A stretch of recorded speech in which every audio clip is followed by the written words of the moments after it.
Gus here, and in this exciting video we are going to talk about my top 3 ways to start or grow an Airbnb business. So if you are someone that's been wanting to create a new primary stream of income during these difficult times, or you want to create a second stream of income because now more than ever you realize how important it is to not put all your eggs on one basket, you want to stick around to the very end of this video, because by the end of this video you will know exactly how to create a new primary source of income or a second stream of income. Let's go!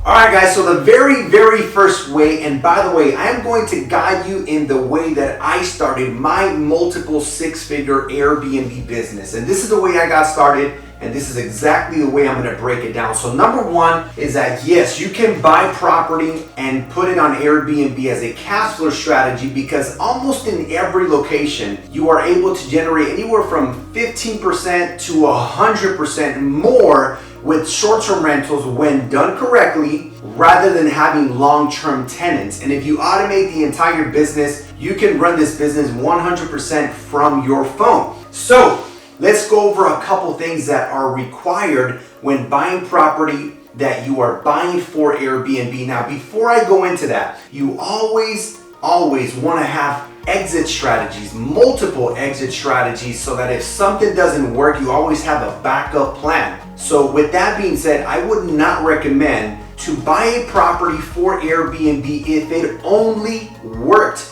if it only penciled in with Airbnb. It has to work another way, just as a backup plan. So that's very important. So let's break down what are some of the requirements when buying a property for Airbnb. So a couple things that you're going to need. Number 1 is you're going to need a down payment, right? That's going to be based on the type of loan. If you do an FHA, which in most places it's 3.5%, 5% conventional. There's also a 3% conventional depending on the lender and the state. Or the other one that's very common is 20% for investment properties right off the top.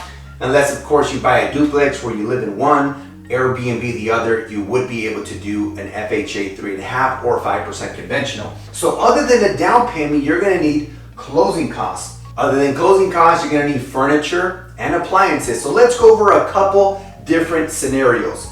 Imagine you're buying a property in Los Angeles, California for $500,000, 500 grand. And if you do a 3.5 FHA, you're going to need $17,500 for just a down payment. Now, closing costs on average are about 2.5% of the purchase price. So in this example, the closing cost could be around $12,500. So $17,500 for the down payment, $12,500 for the closing costs. You're at about $30,000 in just acquiring the property, not including furniture and appliances, which can really range.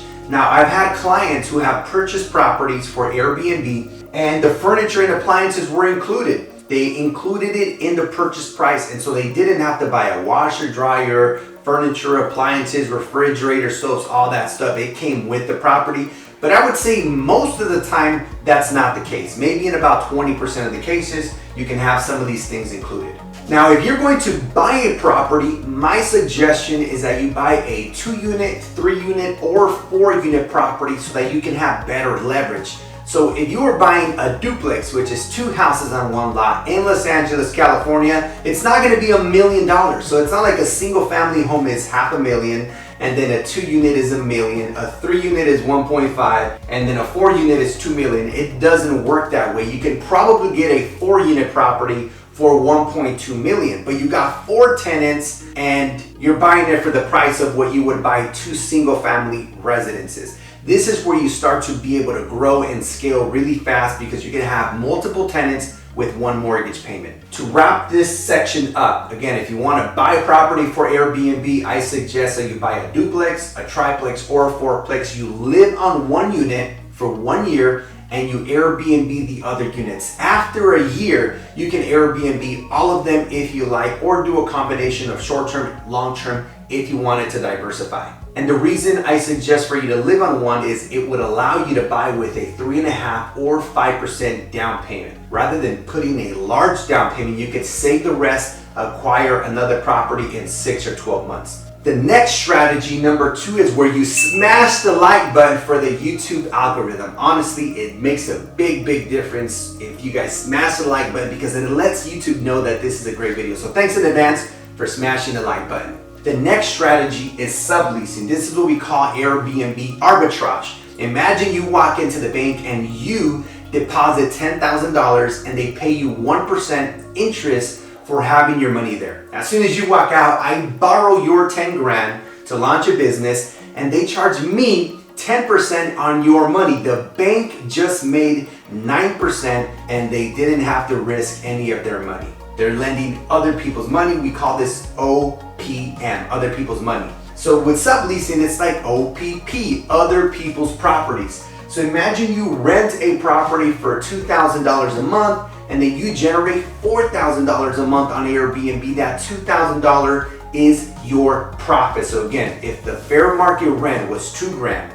and that's what you pay on a monthly basis, but you're able to generate 4 grand a month on Airbnb, that means that the difference, the spread, would be your profit. So the way this works and what would be required is you would of course have to pay the monthly rent. In most cases, you got to pay a deposit that is usually equal to the rent. So if the rent's 2 grand, you're gonna need about $4,000 to get those keys and get this business off the ground. In addition to that, you would have to furnish it and buy appliances, of course, unless it already came with the property, which in some cases it does, but most of the time it doesn't. And the third and final strategy is called co-hosting, or also known as a management service. This is where you begin to manage and operate other people's Airbnb. So technically it's not your Airbnb. This would be your Airbnb. This is your Airbnb. This is not your Airbnb. You are offering a service where you take over all of the operations, the cleaning, the maintenance, the communication, and you delegate all of that out.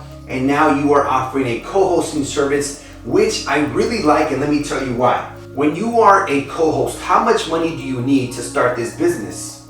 0. You don't need to put any down payments. You don't need any closing costs. You don't need any rent. You don't need any deposits. You don't need any furniture. You don't need any appliances. You have absolute leverage. This is what I call infinite return on investment, because you can start making cash flow on day 1 without any money out of pocket. But wait a minute, this makes a lot of sense, right? But how do you actually do this? Well, if you've never done this before and you don't have experience, why is someone gonna let you come in and operate the entire business if you've never done it before? That could be risky. If somebody came to me and said, Jorge, can I co-host for you? I'm gonna say, well, what knowledge, experience, results, wisdom are you gonna bring to help me take my business to the next level? And so what you need here, and it's probably one of the most challenging things to get here, is of course knowledge, wisdom, experience. So if you wanted to co-host, you gotta bring that to the table. Now, when I first got started in 2017 with Airbnb, I started with all the properties that I previously already owned. So in March of 2017, I launched my first Airbnb. The lease agreement was ending for the long-term tenants. And so as it was ending and I knew that it was coming up December, I said, hey, in 3 months, I'm gonna put the first one on Airbnb. And that's what I did. March 2017, within 45 days, I put 3 more of my units.